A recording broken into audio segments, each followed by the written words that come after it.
You've reached Sam by Dustin Tao. To my parents, Grandma, and Diamond. The second I close my eyes, the memories play, and I find myself back at the beginning. A few leaves roll in as he enters the bookstore. He wears a denim jacket with the sleeves pushed up and a white sweater underneath. It's the third time he's come in since I started working here 2 weeks ago. His name is Sam Obayashi, the boy from my English class.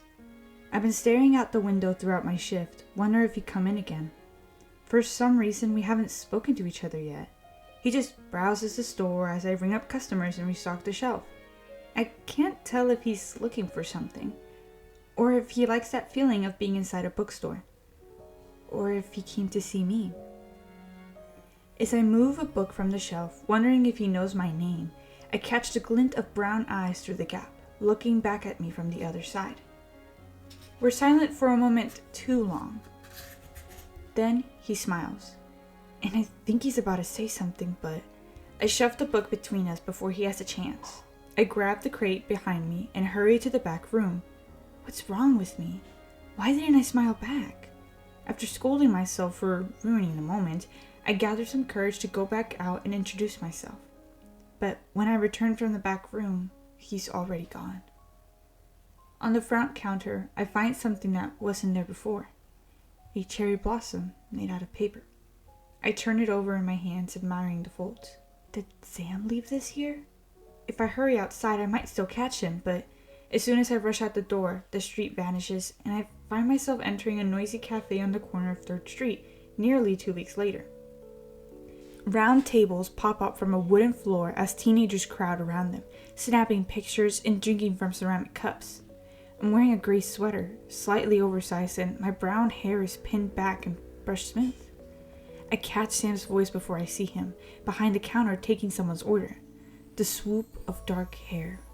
Maybe it's the apron, but he appears taller from behind the register. I head for a table on the other end of the cafe and set my things down. I take my time as I spread out my notebooks, summoning up the courage to approach him, even if it's only to order my drink.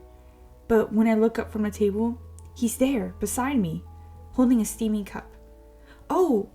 I'm startled by his sudden presence. This isn't mine. Yeah, I know. You ordered this last time, Sam says, setting it down anyway. A honey lavender latte, right? I stare at the cup, at the busy counter, and back at him. Should I pay up there? He laughs. No, I mean, it's on the house. Don't worry about it. Oh, a silence between us. Say something, Julie. I could make you something else instead, he offers. No, this is fine. I mean, thank you. No problem, Sam says through a smile. He slides his hands into his apron pockets. Your name is Julie, right? He points his name tag. I'm Sam. Yeah, we're in the same English class. Right, have you done the reading yet? No, not yet. Oh, good, he sighs. Me neither. Some silence as he stands there. He smells faintly of cinnamon. Neither of us know what to say, so I just look around. Are you on a break? Sam stares back at a counter, rubbing his chin. Well, my manager isn't here today, so I guess you could say that. He had to smirk. I'm sure you deserve it. It would be my 5th one today, but who's counting? We both laugh. My shoulders relax a little. Is it okay if I sit there? Oh, sure. I slide my things out the way, letting him take the chair beside me. Where did you move here from again? Sam asked. Oh, Seattle. I heard it rains a lot there. It does, yeah. I smile as we sit together, talking for the first time about school and the classes we're taking and the little things about ourselves. He has a younger brother, likes music documentaries, and plays the guitar. From time to time, his eyes dart around the room, as if he's nervous too. But after a few hours, we're both laughing like old friends. Outside, the sun lowers itself, turning his skin almost golden in the window light. It's hard not to notice. It isn't until a group of Sam's friends come through the door, calling his name, that we both look up and realize how much time has passed. A girl with long blonde hair puts an arm around Sam's shoulders, embracing him from behind. She glances at me. Who's this? Oh, this is Julie. She just moved here. Oh, where from? Seattle, I answer. She stares at me. "This is my friend Taylor," Sam says, patting her arm that's still around him. "We're all about to go see a movie. I get off at work in an hour. You should come." "It's a psychological thriller," Taylor adds. "You're probably not into that." We look at each other. I can't tell if she's being rude. My phone vibrates on the table and I glance at the time. It feels like I've woken from a daydream. "Oh, that's okay. I should probably head home." As I get up from the table, Taylor slides into my seat, making me wonder if they're together. I wave goodbye, but before I go, I head to the front counter. When I think Sam isn't looking, I pull a paper flower from the bag and place it beside the register. I spend a week watching tutorials on how to fold a cherry blossom like the one I found at the bookstore, but the steps were too hard to follow for my untrained hands. A lily was easier. I zip my bag and hurry out the cafe door, and suddenly I'm on the front porch of my house, staring out at the lawn. The early morning dew still hangs on the grass. Sam's car pulls up with the window down. He texted me the night before. "Hey, this is Sam. I just got my license. Do you want to ride to school tomorrow? I can pick you up on the way if you want." I climb into the passenger seat and shut the car door. A pleasant scent of citrus and leather hits me. Is that cologne? Sam moves his denim jacket as I buckle myself in. A USB cable connects the stereo to his phone, placed inside the cup holder. There's a song playing in the background, but I don't recognize it. "You can change the music if you want," Sam says. "Here, plug your phone in." A shock of panic hits me and I squeeze my phone tight. I don't want him knowing what I listen to yet. What if he doesn't like it? No, it's fine." "Oh, you like Radiohead too?" "Who doesn't?" I say. It's a quiet drive through neighborhood streets. We exchange glances from time to time as I think of things to say. I look at the back seat. A suit jacket hangs from the grip handle. "Is this your car?" "No, it's my dad's," Sam says, lowering the volume. "He doesn't work Thursday, so this is the only morning I get to drive it. I'm saving up to buy my own, though. That's why I'm working at the cafe." "Oh, I'm trying to save up too." "For what?" I think about it. "At college, I guess. Maybe an apartment after I move or something." "Oh, where are you moving? You just got here." I'm not sure what to say. Sam nods. "Oh, so it's a secret." I smile at this. "Maybe I'll tell you another time." "That's fair," Sam says. He looks at me. "How about next Thursday?" I hold back a laugh as we turn into the school parking lot. Even though the drive doesn't last long, Thursdays are becoming my new favorite day of the week. The memory changes again. Lights dance across the gymnasium floor and music blares as I step through an archway made of silver and gold balloons. It is the night of the school dance and I don't know anyone here. I'm wearing the new dress my mom helped me pick out, dark blue satin that flows out at the waist. With my long hair pinned up, I hardly recognized myself when I looked in the mirror. I wanted to stay home, but my parents forced me to go out and make friends. I didn't want to disappoint them, so I spent the last hour standing against the cold cement wall, watching the floor filled with people dancing and laughing. I check my phone from time to time, pretending I'm waiting for someone, but it's just an empty lock screen. Maybe this was a mistake. Something keeps me from leaving. Sam mentioned he might be here tonight, and I texted him a few hours ago, but he hasn't responded. Maybe he hasn't checked his phone yet? When the music slows down and the crowd disperses, I leave my spot at the wall and make my way through the dance floor, searching for him. It takes me a while, but the moment I see him, my heart drops. There he is, with his arms wrapped around Taylor, slow dancing. There's a sinking feeling in my stomach. Why did I come here? I should have stayed home. I shouldn't have texted him. I turn away before anyone sees me and rush towards the gym doors. The night unfolds around me as the loud music muffles, letting me breathe easier. The parking lot, lit up by a few street lamps, seems so still compared to the dance floor. It's misty out tonight. I should head home before it turns into rain. I think about texting my mom to pick me up, but it's too early. I don't want her asking me what's wrong. Maybe I'll walk home and sneak into my room. My heel's starting to hurt, but I ignore the pain. As I make my way down the parking lot, the gym doors swing open behind me, followed by a voice I recognize immediately. "Julie!" I turn around and it's Sam, looking more serious than usual in a black suit. "Where are you going?" he asks. "Home? In the rain?" I don't know what to say. I feel like an idiot, so I force a smile. "It's just a little mist. I'm from Seattle, remember?" "I can give you a ride if you want." "That's okay. I don't mind walking." My cheeks are warm. "Are you sure?" Yeah, don't worry. I want to get out of here, but Sam doesn't move. I try again. Your date is probably waiting for you in there. What? He stutters a little. Taylor isn't my date. We're just friends. There's so much I want to say, but the knots in my stomach kept me from speaking. I shouldn't feel this way. Sam and I aren't even together. Why are you leaving so early? I remember him under the colored light, his arms around Taylor, but there's no way I can tell him the truth. School dances aren't my thing, that's all. Sam nods and smiles his hand into his pockets. Yeah, I know what you mean. They can be pretty lame.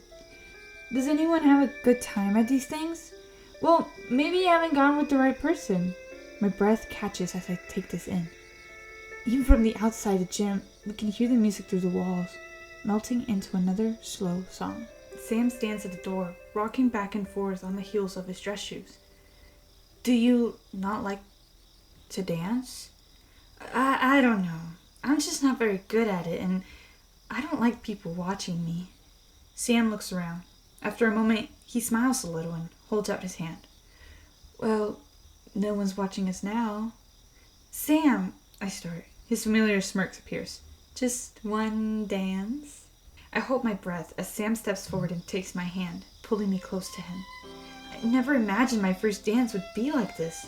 The two of us swaying outside in a school parking lot. His face is slightly dewy from the mist, and I inhale his familiar sweet scent, resting my cheek against his chest. As I move my hand onto his shoulders, he notices something. What's this? The paper cherry blossom. It's tied around my wrist with a ribbon. My cheeks feel warm again. I didn't get the courage, so I made one myself. I gave this to you. I know you did. Sam smiles at this. You know, I wanted to ask you to the dance tonight, but I was worried you'd say no. What made you think that? Because you never texted me. The day we met at the bookstore, I squinted at him, thinking back. But you never gave me your number. Sam drops his head, chuckling to himself. What's so funny? I ask, slightly annoyed, and he takes my hand. He plucks the cherry blossom from my wrist and begins unfolding it. I start to protest, but fall silent when it's just a sheet of paper in his hands. Inside is a note with Sam's name and number. I never thought to open it, I say. I guess that's my fault. We both laugh at this. Then my smile fades. What's wrong? Sam asks. It's ruined now. The paper is torn and wet from the mist. Don't worry, Sam says. I can make you another one. I can make you thousands more. I put my arm around him as we continued our slow dance in the parking lot, listening to the music through the gym wall, as the mist swells around us like clouds before it shifts and fades into a clear night sky, and the memory changes again. Clothes fly out of the second floor window as I run onto the lawn that's covered with my favorite things. My parents have been shouting for the past hour, and I can't stand to be in the house anymore. I always knew things would end eventually, but I never expected it to happen so soon. Where else can I go? I asked Sam to come pick me up, but he isn't here yet. I feel the neighbors watching me from their windows. I can't wait around any longer. I turn the block and I start running until everything disappears behind me. I don't even know where I'm going. I keep running until nothing looks familiar. It isn't until I reach the edge of town, where the farm grass stretches towards the mountains, that I realize I forgot my phone. A pair of headlights shine down the empty road, and as I move out of the way, the car slows to stop in front of me, and I realize it's Sam. Are you okay? He asks as I climb into the passenger seat. I showed up to your house, but you weren't there. If I remember my phone, I would have sent him my location. How did you even know where to find me? I didn't. I just kept looking. We sit in his car with the engine humming for a long time. Do you want me to take you home? Sam asks eventually. No. So, where do you want to go? Just anywhere else, please. Sam starts driving. We circle through town until we lose track of time. Shop lights turn off one by one as the roads begin to darken. With nowhere else to go, Sam turns into a parking space of a 24-hour mini-mart and shut off the car. He doesn't ask me anything about what happened. He just lets me rest my head against the window glass and close my eyes for a moment. Before I drift off, the last thing I remember is the fluorescent light of the mini-mart sign and Sam laying his denim jacket over me as I fall asleep. I wake up to the grass at golden hour. Sunlight warms my cheeks as I push myself up and look around. The trees are full of hand-folded blossoms, hundreds of them, tied up with long strings swaying in the breeze like willow. Once I'm on my feet, I notice a trail of petals leading towards the sound of guitar playing in the distance. I follow the sound, passing through a curtain of paper blossoms, and remember where I am. Our secret spot at the lake. The place we'd met 100 times before. The moment I break through the trees and catch the sunlight shimmer across the water, I find him there, waiting for me. Julie. Sam calls my name as he sets his guitar down. I wasn't sure if you were coming. I wasn't sure if you'll still be here, I say. He takes my hands. I'll always be here for you, Jules. I don't question this, at least not right now. We sit near the lake and stare out at the water. Clouds move slowly across a pink sky. Sometimes I wish the sun would never set so we could stay here, enjoying each other's company, talking like we always do, laughing at inside jokes, pretending like nothing could ever go wrong.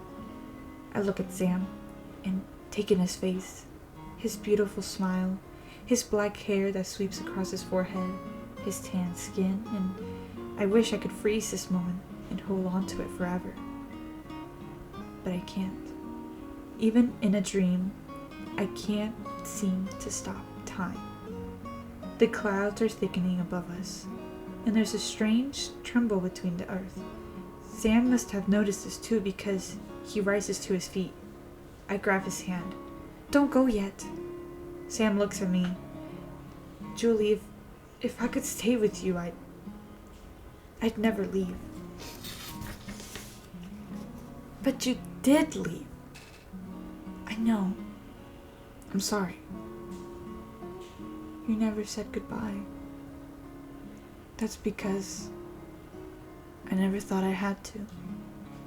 Out of nowhere, a wind sweeps in from behind us, as if it's come to take him away from me. Behind the trees, the sun starts to fall, casting shadows across the water. It isn't supposed to end like this. This was just the beginning. Our story has barely started. My heart pounds inside my chest. I squeeze Sam's hand harder to keep him from leaving. This isn't fair, Sam. I start, but my throat catches as I feel tears forming behind my eyes. Sam kisses me one last time. I know this wasn't part of our plan, Julie, but at least we had this time together, right? I want you to know, if I could do it all over again, I would. Every second of it. If the ending is this painful, I don't know if this was worth it at all. My grip loosens as I think about this. I'm sorry, Sam, I say, stepping back. But I don't think I can say the same. Sam stares at me, as if he's waiting for me to take back my words, but there's no time left. Sam starts to disappear before me, dissolving into cherry blossom petals. I stand, watching as the wind picks up and pulls him through the air. Before he's completely gone, I reach out to grab a single petal and hold it tight against my chest. But somehow it slips through my fingers and vanishes into the sky, just like the rest of him.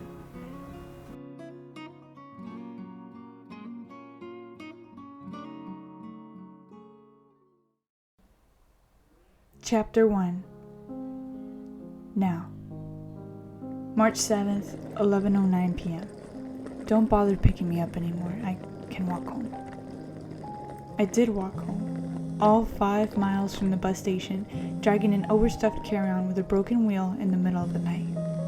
Sam kept trying to reach me.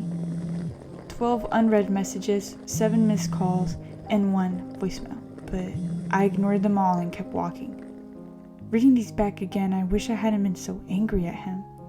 I wish I had picked up the phone. Maybe then everything would be different. Morning light comes through the curtains as I lay curled in bed, listening to Sam's voicemail again. Julie, you there? Some laughter in the background and crackling from the bonfire. I'm so sorry, I completely spaced, but I'm leaving now, okay? Just wait there. Should only take me an hour, I know. I feel terrible. Please don't be mad. Call me back, okay? If only he'd listened to me and stayed with his friends. If only he didn't forget about me in the first place. If only he just... this once just let me be upset. Instead of always trying to fix things. No one would be blaming me for what happened. I wouldn't be blaming me.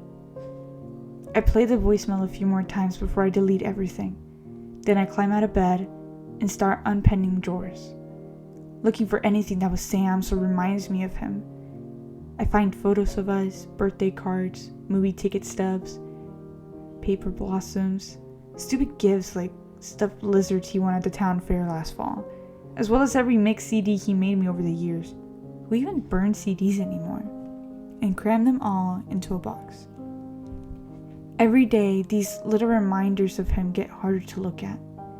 They say moving on becomes easier with time, but I can barely hold a photo without my hands trembling. My thoughts go to him. They always do. I can't keep you around, Sam. It makes me think you're still here, that you're coming back, and that I might see you again. Once I have everything collected, I take a long look at my room.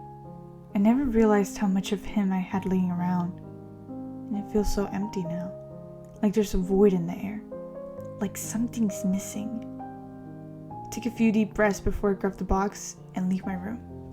It's the first time this week I managed to get out of bed before noon. I only make 2 steps out the door before I realize I forgot something. I set the box down and turn back to get it. Inside my closet is Sam's denim jacket. The one with the wool collar and embroidered patches, band logos, and flags of places he traveled along the sleeves that he ironed on himself. I had this for so long and wear it so often, I forgot it was his. I pull the jacket from the hanger. The denim feels cold to the touch, almost damp, like it's holding in the rain from the last time I wore it out. Sam and I race down puddle-filled streets as bursts of lightning light up the sky. It is pouring on our way home from the Screaming Trees concert. I pull the jacket over my head as Sam holds his signed guitar tight to his chest, desperate to keep it dry. We waited 3 hours outside for the band's lead singer, Mark Lingham, to come out and hail his taxi. "I'm so glad we waited," Sam shouted. "But we're soaked! Don't let a little rain ruin our night. You call this a little?" Out of everything I'm throwing out, this reminds me of him the most. He wore it every day. Maybe it's all in my head, but it still smells like him. I never got the chance to give it back like I promised. I pressed the jacket against me, and for a moment, I considered keeping it. I mean, why does everything have to go? I could shove it in the back of my closet, hide it beneath my coats or something. It seems like a waste to throw out a perfectly nice jacket, regardless of whom it once belonged to. But then I catch a glimpse in the mirror and come back to myself. My hair unbrushed, skin more pale than usual, wearing yesterday's shirt, cradling Sam's jacket like it's still part of him. A chill of embarrassment goes through me, and I look away. Keeping it would be a mistake. Everything has to go, or else I'll never be able to move with my life. I shut the closet door and hurry back out before I change my mind. Downstairs in the kitchen, I find my mother leaning over the sink, staring out the window. It's Sunday morning, so she's working from home. The bottom step creaks under my foot. "Julie, is that you?" my mother asks without turning around. "Yeah, don't worry." I was hoping to sneak the box right by her, not in the mood to have a talk about what's inside. "What are you looking at?" "It's Dave again," she whispers, peering through the blinds. "I've been watching him set up new security cameras outside his house." "Oh?" It's exactly like I expected. Dave is our neighbor who moved in a few months ago. For some reason, my mother thinks he was sent to watch us. She's been paranoid ever since she received a letter from the government a few years back, the content of which she refused to share with me. "It's better if you don't know," she said when I asked. "I think it has something to do with a lecture she gave her old job that incited protests. Her students went around campus smashing clocks on every wall. What are they protesting? The concept of time?" To be fair on her part, she said her students didn't get it. but the university decided her teaching style was too radical and let her go. She's convinced they reported her to the government. The same thing happened to Hemingway, she explained to me. But no one listened to him. Fascinating story, you should Google it. I heard someone broke into his garage the other week, I say to relax her. That's probably the reason for the cameras. How convenient, my mother says. We've lived here for almost, 3 years now? No one has taken as much as a lawn gnome. I readjust the box that's starting to feel heavy. Mom, we've never owned a lawn gnome, I say, thankfully. And we also don't collect vintage sports cars.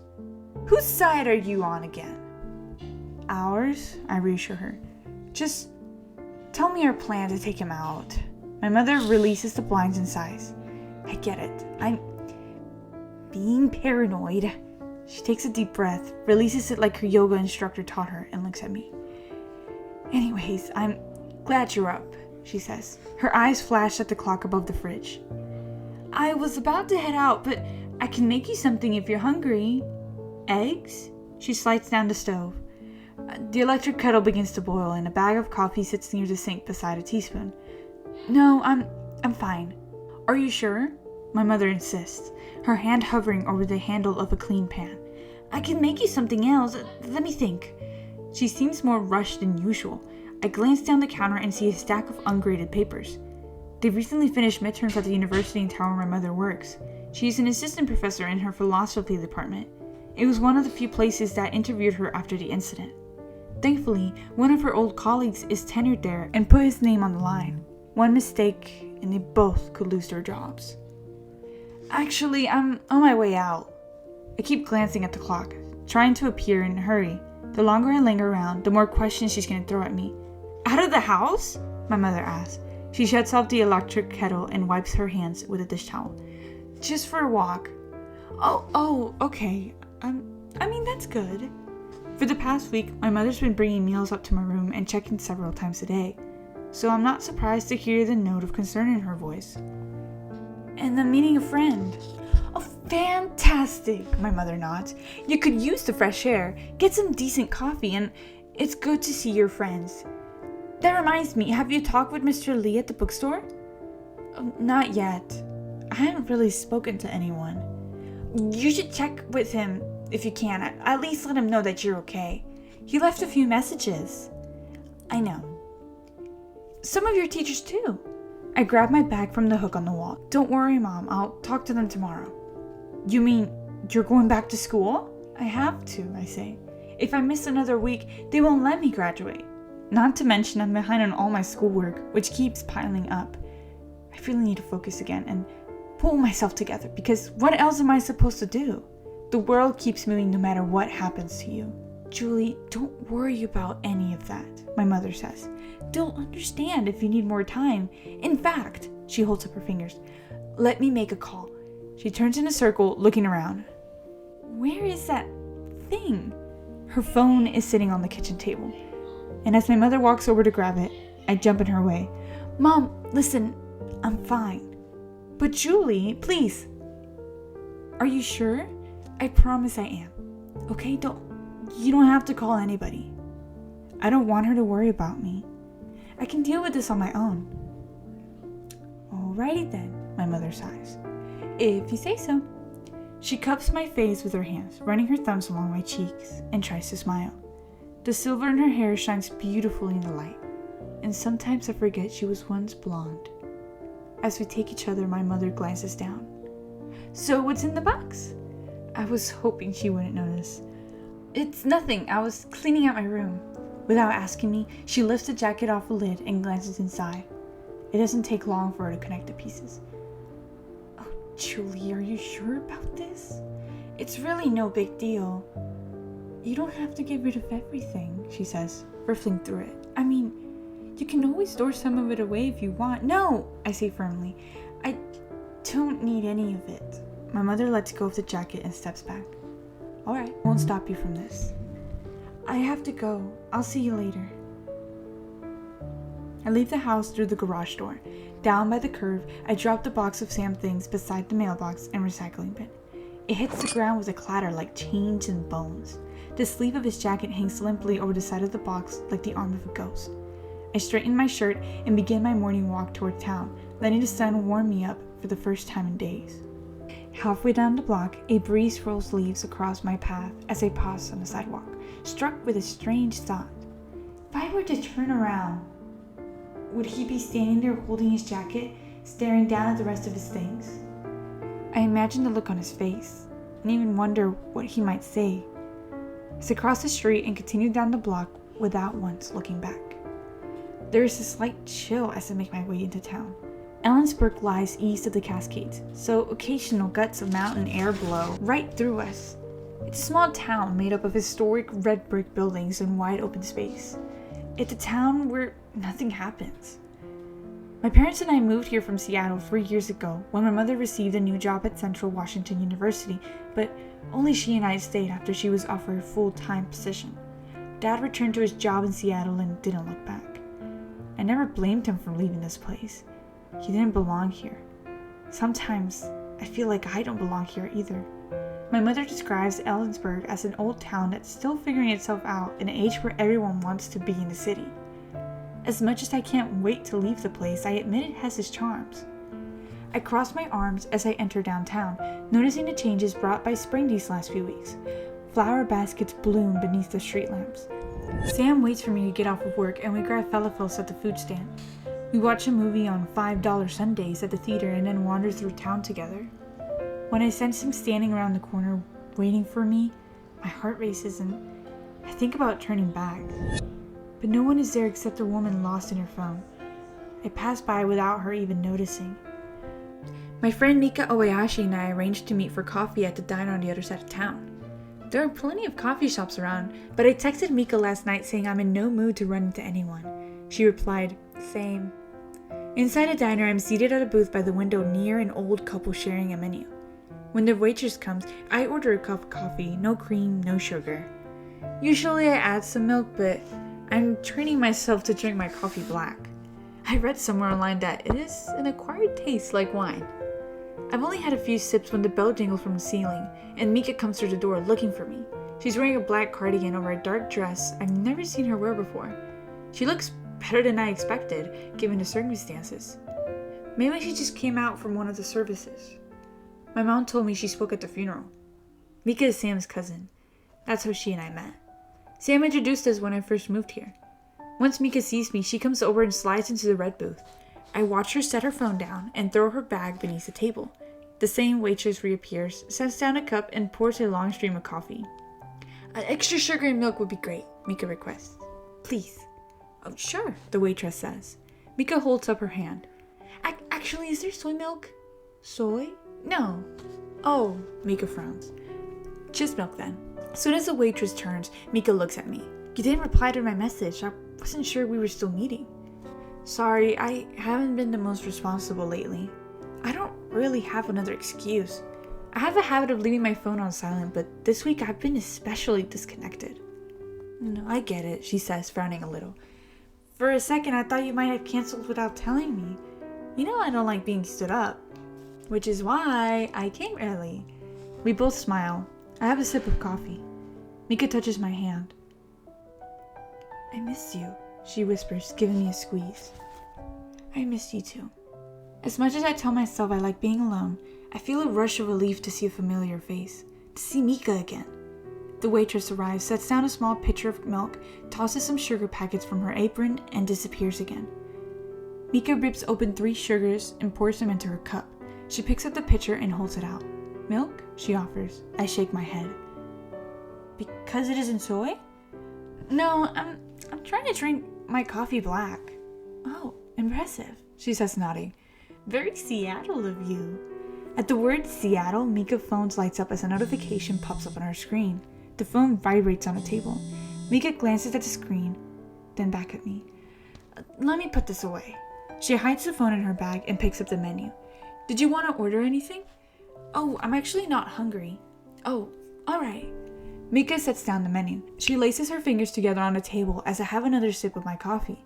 The jukebox blinks orange and blue from across the room, but no music plays. An air of silence nearly settles between us until Mika finally asks the question. So, did you want to talk about it? Well, not really. Are you sure? I thought that's what you wanted to meet.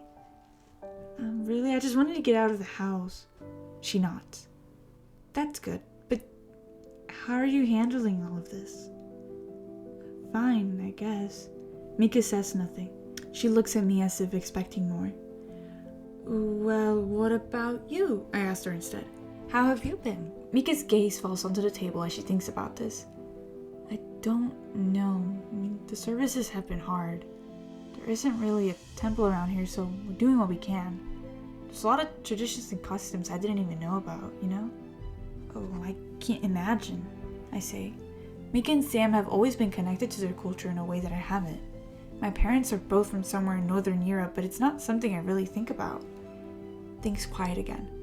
Mika stirs her coffee for a long time without saying anything. Then she goes still, as if she remembered something. We held a vigil for him, she says without looking at me. The day after, I stayed the night with him. I got to see him again. My stomach clenches at the thought of this. At seeing Sam one more time after I stop myself from imagining it. I have another sip of coffee and try to blink the image away, but it doesn't fade. I wish she wouldn't tell me about this. I know not a lot of people want to see him like that, Mika says, still not looking at me. I almost couldn't do it either, but I knew it was the last time I would get the chance, so I went. I don't say anything. I drink my coffee.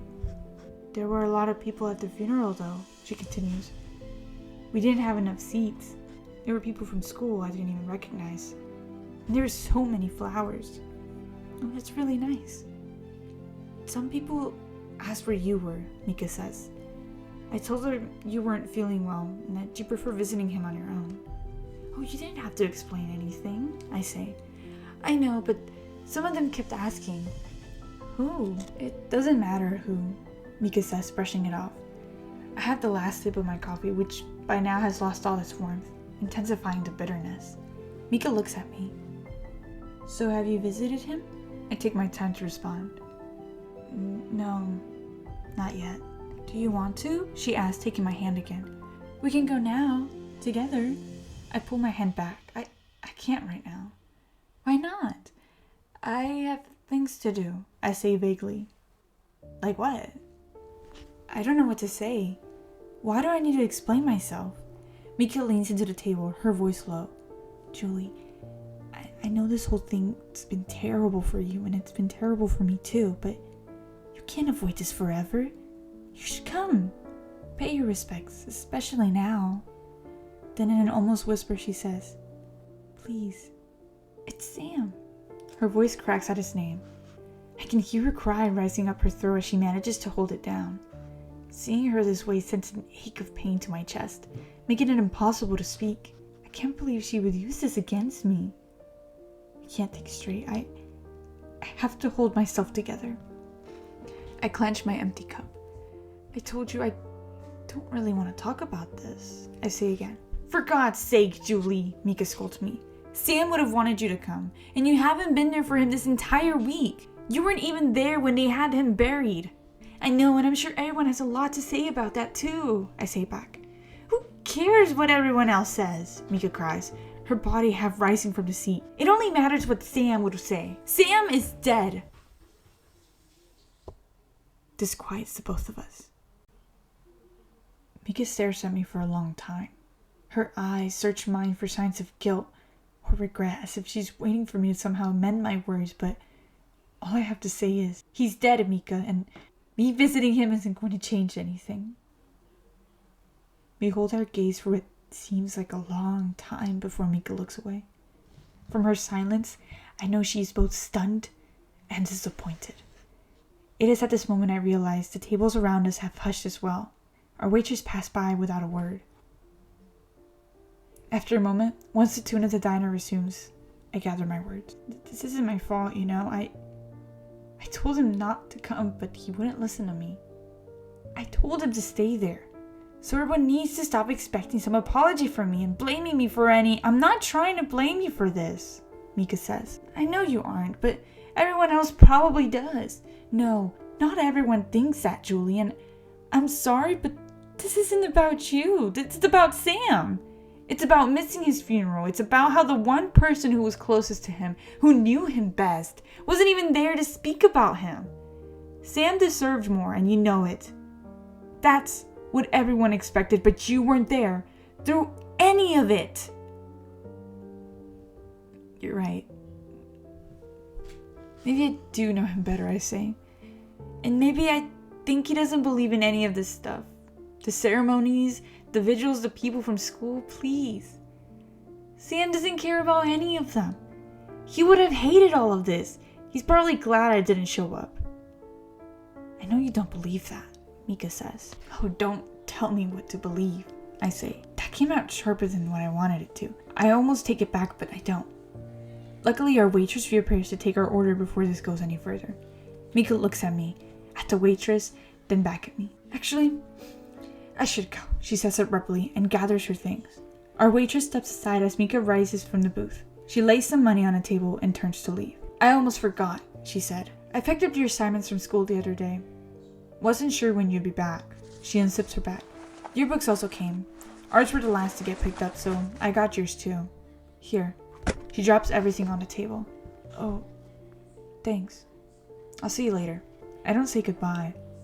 I watch Mika disappear through the entrance door, ringing the bell behind her, leaving me alone again. The waitress offers to refill my coffee, but I shake my head. Suddenly can't stand to be here anymore. Inside this noisy, cramped, syrup-stained diner that's making me anxious. I need to get out of this place. There goes my afternoon. I don't know what else to do but wander outside again.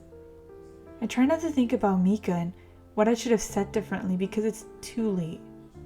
I walk through town, letting the caffeine kick in. At least the morning chill is gone. Shop windows glisten in the afternoon sun. I pass by without going inside. There's the antique store. Sam and I used to go in and furnish our imagination apartment together. I pause at the window. Through the dusty glass are long shelves crowded with paintings and figurines, floors swathed with Persian rugs and old furniture, among other things. Then, despite myself, another memory comes. Sam hands me a gift. I bought you something. For what? It's your graduation present. But we haven't even, Julie. Just open it. I tear off wrapping. Inside is a silver book in the shape of a single wing, outstretched. Shouldn't this be a set? I asked. Where's the other piece? It's missing. Oh, I could only afford one at the time, Sam explains. But I just got paid. We can go back for it now. When we returned to the antique store, the other half was already sold. Who on earth would buy half a bookend? Sam asked the woman behind the register. I turned to him. You! It became an inside joke for us, but it doesn't matter anymore. I threw it out in the box with the rest of his things. This town is full of memories of us. There's the record store, where I always find him when I got off work. The red door is propped open with a chair, and a few people are looking through the aisles of old records. Someone is changing the strings of an electric guitar, but no Sam sitting on a counter by the speaker, adjusting the music. He didn't even work here. He just knew everyone. I hurry off before someone sees me and tries to start a conversation. I don't really feel like having one. I don't know how much longer I can stand to be in Ellensburg. I'm tired of reliving these memories in my head. Graduation isn't far away, I remind myself. Only a couple more months, and I'll be out of here. I don't know where exactly I'm heading yet, but it doesn't matter as long as I never have to come back to this place.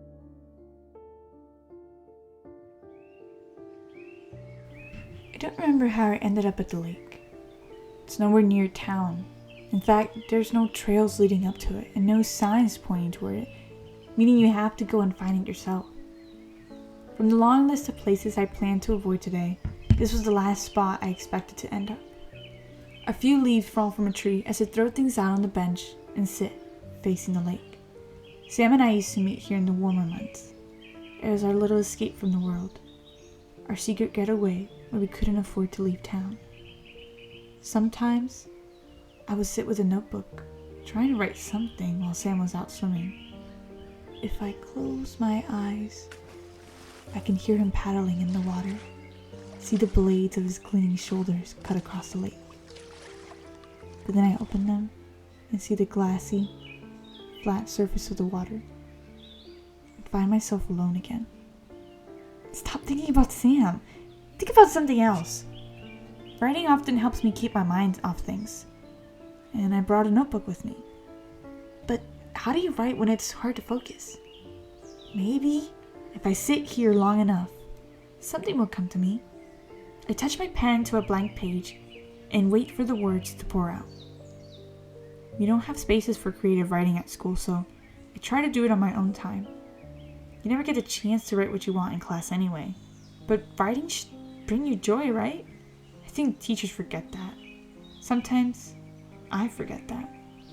I hope college will be a different experience. I should be hearing back from colleges soon. Reed College is my top choice. It's where my mother went. You would think that might help me in the situation. I don't have the greatest reputation there, so I wouldn't mention me, my mother warned. When you're old enough, I'll tell you the story. Other than that, Portland is a wonderful city and you'll love it there.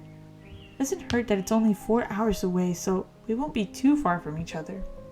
I went through their course catalog the other day and it's full of creative writing classes, all taught by established writers from all around the world. I think I can be myself there. Find out what I'm good at. Maybe I'll end up writing a book for my creative thesis. But I'm thinking ahead of myself. I found out they need a writing sample for me, so even if I do get accepted to read, I might not make it to the program. I have some pieces of writing I could look through, but I'm worried none of them are good enough. I should work on something new, a strong sample that will impress them. But this week has made it too hard to be creative. I can't get Sam out of my head, no matter how hard I try. He won't be there when I open my acceptance letter. He'll never know if I get in. An hour passes and the page remains blank. Maybe I should try reading instead, at least for inspiration. The yearbook sits beside me. I tried to leave it at the diner earlier, but the waitress followed me out and nearly threw it at my head. The cover is tacky gray and blue design. I skimmed through some pages. Club and sports photos take up the good portion, but I skipped through them entirely. Next are senior favorites, class clowns, and best friends that I didn't really care to see who won. There are several people from our class who went around campaigning. A little embarrassing if you ask me. The next section is senior portraits, but I don't feel like looking through them.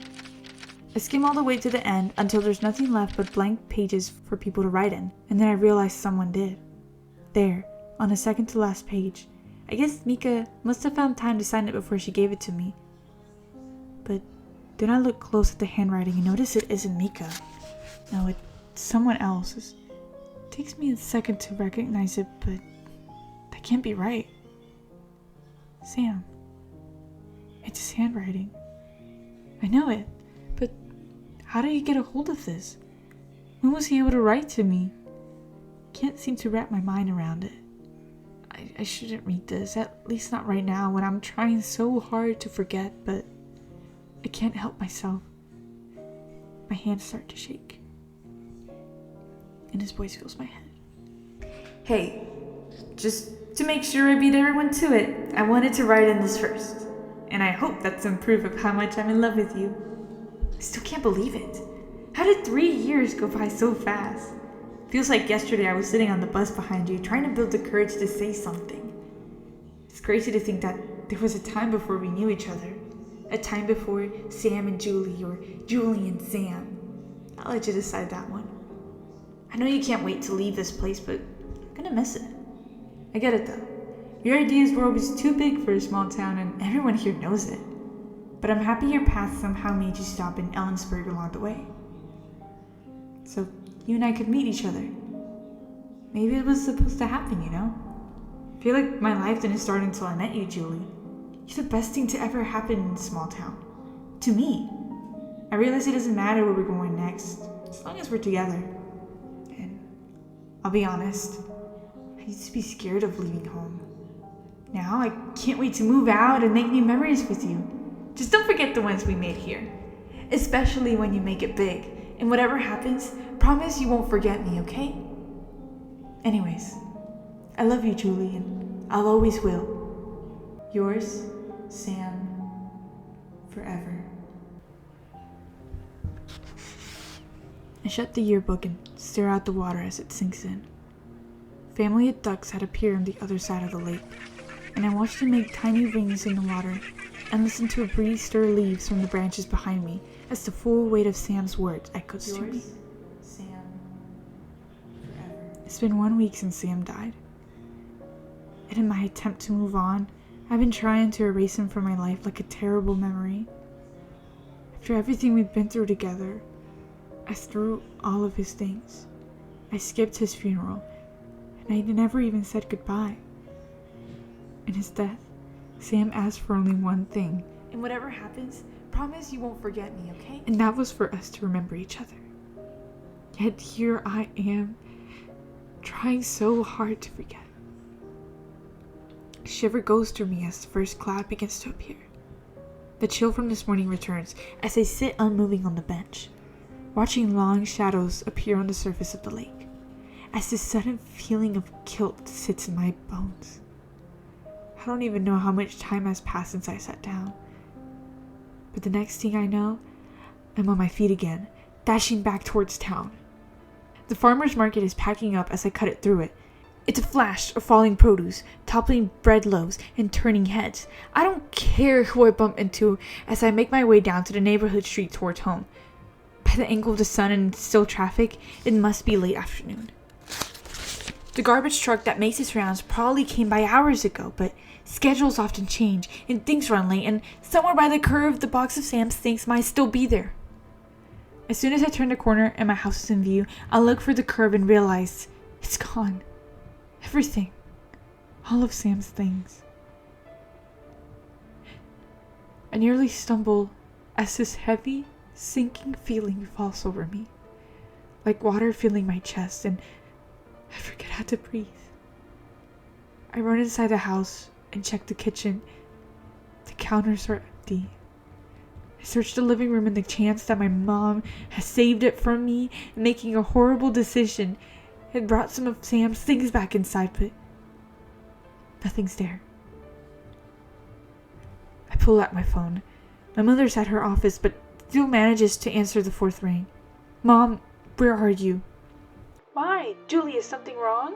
I realized how out of breath I sound, but I can't seem to collect myself. The box of Sam things from this morning. The one I left outside, did you bring it back in? Julie, what are you talking about? Of course I didn't. So you don't know where it is? I asked desperately. I'm sorry, I don't, she says. Are you alright?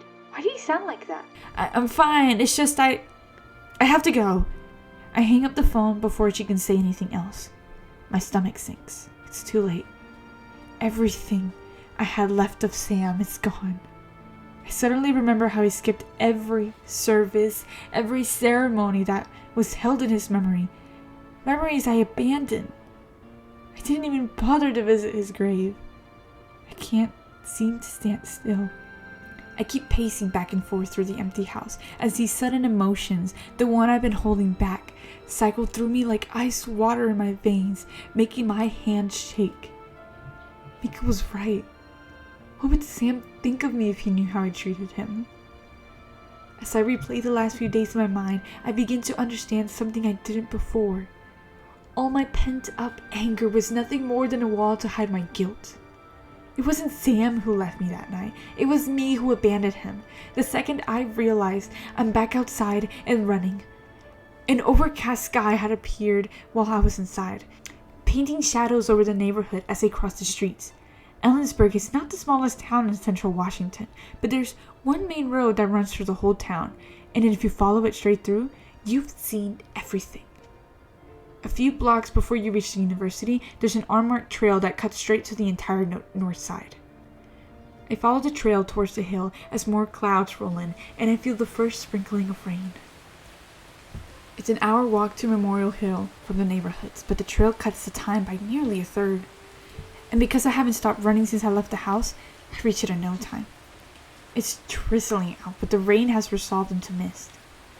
I can hardly see in front of me. My clothes are half soaked from the run, but it's not enough to bother me as I stride towards the Memorial Park entrance. Sam is buried somewhere up there. I have to see him at least once, pay my respects and tell him I'm sorry for not coming sooner and what a terrible person I've been. I have to let Sam know that I haven't forgotten him. An image plays in my head like a film reel. I see him sitting on the top of his headstone in his denim jacket, waiting for me the past week. A dozen conversations play through my mind as I think of what to say to him, how to explain why I kept away for so long, but 2 feet before I reach the main gate, I stop short. The lamppost hanging above the gate creaks, unlit in the rain. What am I doing here? The hill is more than 400 acres of folded land. I look up and see 1,000 grave markers lined up for miles. I don't know how long it would take for me to find him or where to begin. My feet stay frozen on the wet concrete. I can't go in there. I can't make myself do this. Sam isn't here. There's nothing to see but a newly laid plot where he's supposed to be, but I don't want it to be the last image I've had of him. I don't want this memory. I don't want to think of him, of having to spend the rest of eternity buried somewhere up on that hill. I take a step back from the gate, wondering why I came here. This was a terrible mistake. Sam isn't there, and I don't want him to be. Before I realized, I turned away from the gate and nearly slipped as I break into another run.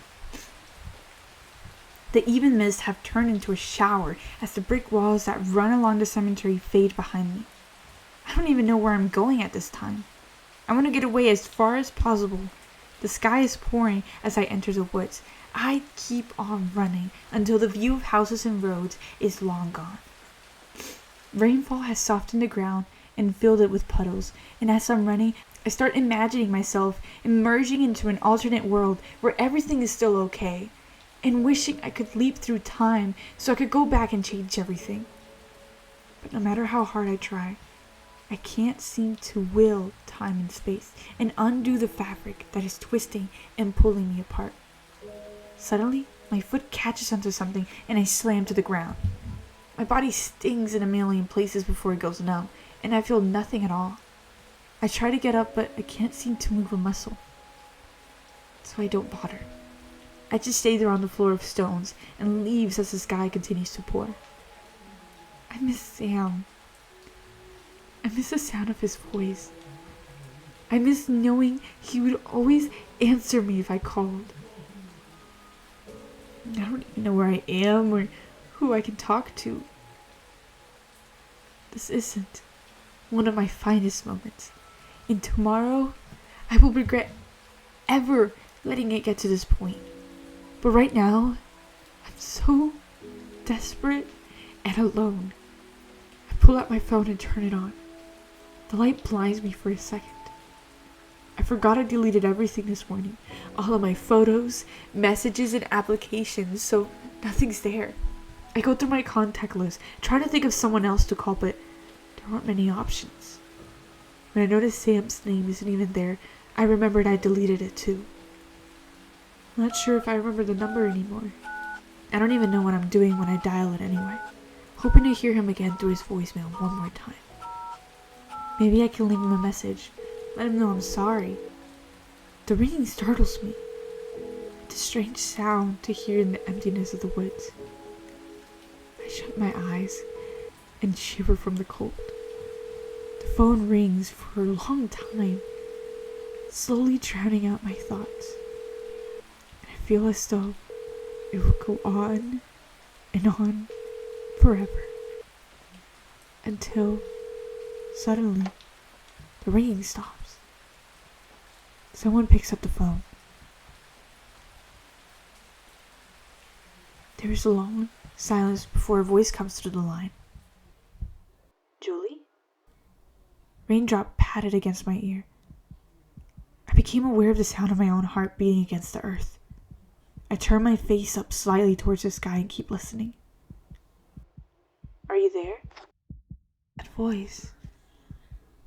Faint and raspy like the murmur of the ocean in a seashell. I know it. I've listened to it 1,000 times before, till it's become as familiar as my own. That voice. But it couldn't be. Sam.